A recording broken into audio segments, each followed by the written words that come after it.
What's good? What's good? Keep pounding, nation. Welcome to another Carolina Panthers talk video brought to you by Blitzball Champ Gaming here on the U to the Tube. I'm your host, Blitzball Champ Jason Ingram. Um, First off, I have to apologize in advance. Feeling a little under the weather, but I wanted to get a chance to get this video out.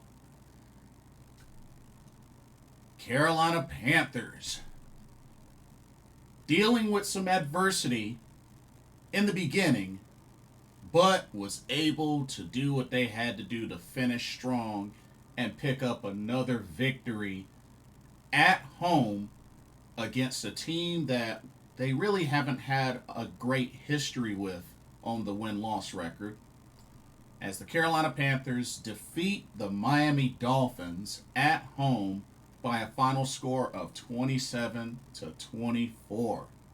Very close game. Not a hot start by Carolina, but at the end of the day, you keep going until that final buzzer. And that's what they did. Now, let's talk about this game. Let's talk about this game. Like I said, it was a very wild start for Carolina. I mean, they opened up with 2 turnovers. Bryce Young with a fumble and threw a pick as well. So, not a good start. And definitely put them at a big disadvantage because, the Dolphins, they had 0 turnovers this game. So, typically, the team with the most turnovers usually end up being the team that loses. But thankfully, it turned out different for this game. But stats. Bryce Young, meh. 19 of 30, 198 yards. Had the 2 touchdowns, had the 1 interception, got sacked 3 times, and had the 1 fumble. But when it comes to the offense, let's see. Teteroa McMillan, 6 catches, 73 yards. Xavier Legette, 2 catches, 31 yards, and got a touchdown, which was really big for him. He needed that badly. Rico Dowdle, 3 catches, 28 yards. Jimmy Horn Jr., 2 catches, 21 yards, including a really big 4th down catch to keep the chains moving. Mitchell Evans had 1 catch, 4 yards, which was his 1 grab of the game, which was a touchdown. So, really been liking what I've been seeing out of Mitchell Evans. And looking at the defense was actually able to get a couple of sacks. 1 sack from Ashawn Robinson, 1 from Derek Brown, and 1 from Patrick Jones. Patrick Jones the second. But yeah, 3 sacks. Not bad. Not bad. So good to see the D-line pick it up some. Christian Roseboom led with 9 total tackles, 5 of them solo. But Trayvon Morag had the most solo tackles at 6, and he had 3 tackles for loss. Ashawn Robinson had 2 tackles for loss. So the whole team had 9 tackles for loss. Not bad. Not bad. But let's keep it real. And shout out to Ryan Fitzgerald bouncing back with 2 field goals and 3 extra points, going perfect for the day. So way to bounce back. But let's keep it a buck. When it all comes down to it, this game was the Rico Dowdle show. This was the Rico Dowdle show. Finishing with 23 carries, 206 yards, and a touchdown. Averaged 9 yards a carry. His longest run was 53 yards. But yeah, this was the Rico Dowdle show. Of course, he was the starter today in place of Chuba Hubbard, who was nursing a calf injury. Now, let's keep it a buck. Tua had a good game. 27 of 36, 256, 3 touchdowns. Although he did get sacked 3 times, so that was really good.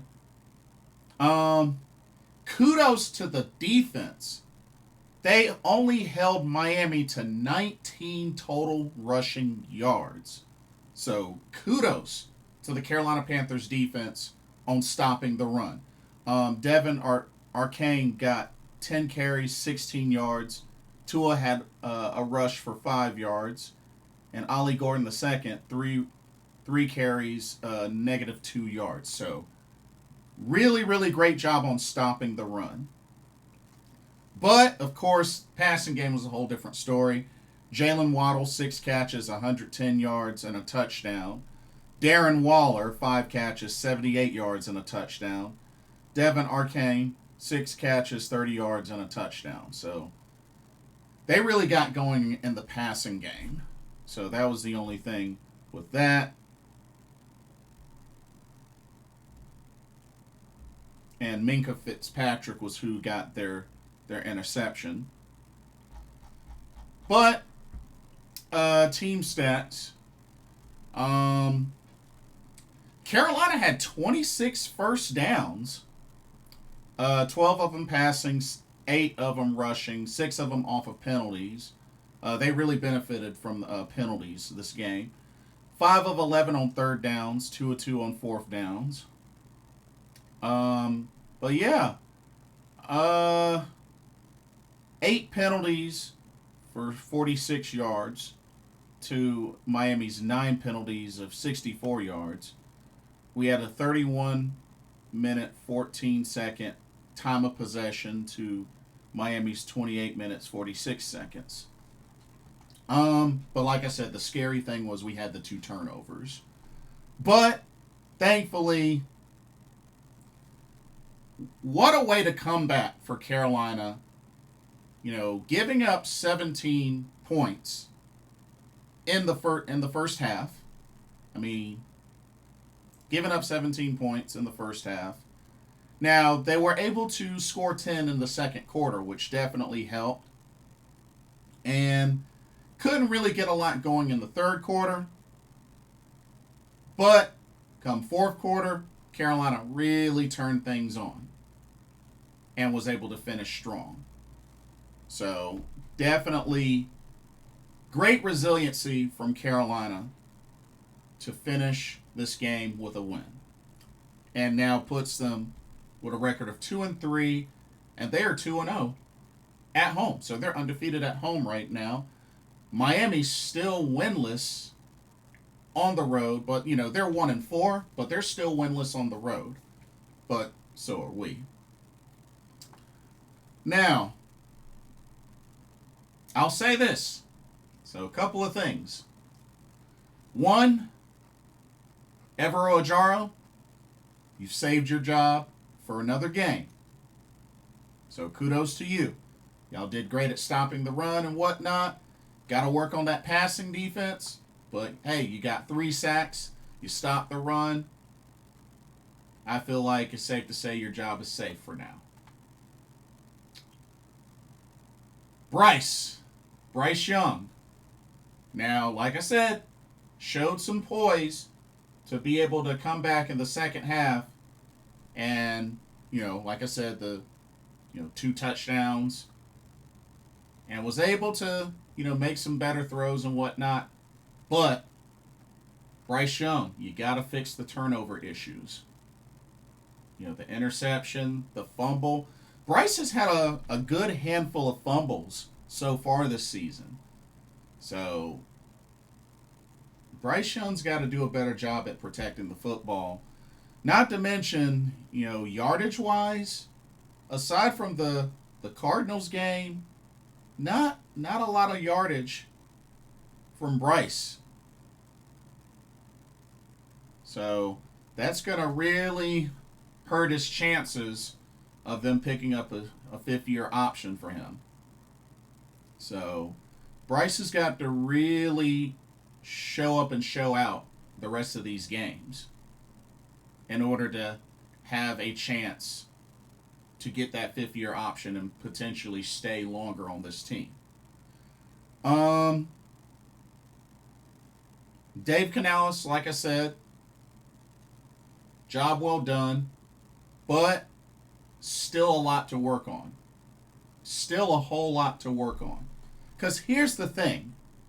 Here's the thing that I stress. Carolina hasn't gotten to the hard part of their schedule yet. And they're 2-3. That's scary, y'all. Because you got to think. They've lost to the Jaguars. They've lost to the Cardinals. And they've lost to the Patriots. Okay? Let's take a look at that.